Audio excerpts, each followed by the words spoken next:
Παιδάκια, σήμερα στην τάξη μας, τι βλέπω εδώ στο τραπεζάκι μας? Έχει γεμίσει με φρούτα. Τι φρούτα όμως, Σεμέλη? Φρούτα φθινοπορεινά. Μα τούτα όλα ποιος τα έφερε?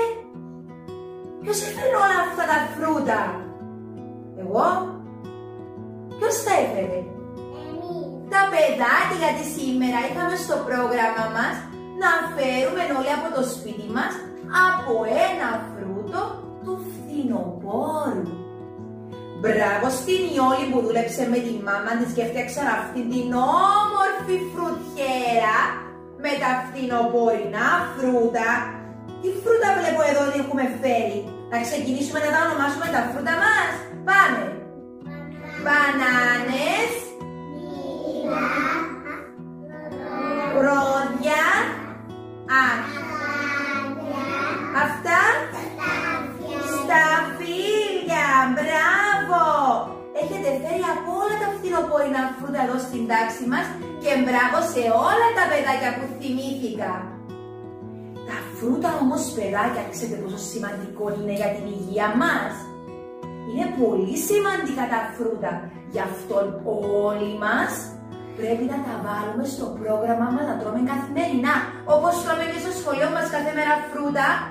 Και τώρα που είναι φθινόπωρο και έχει πάρα πολλά φρούτα για να φάμε, πρέπει να τα βάλουμε καθημερινά στο πρόγραμμα μας και να τρώμε. Γιατί όμως? Τι μας δίνουν τα φρούτα? Τι μας δίνουν τα φρούτα? Μας δίνουν πολλές βιταμίνες. Είναι πολύ σημαντικό λοιπόν για τον οργανισμό μας να έχουμε πολλές βιταμίνες. Σας αρέσουν τα φρούτα? Ναι. Του φθινοπόρου λίγο περισσότερο? Ναι. Λοιπόν, σε λίγο θα τα χωρίσουμε. Θα τα βάλουμε σε ομαδούλες. Θα τα βάλουμε σε ομάδες με χρώματα.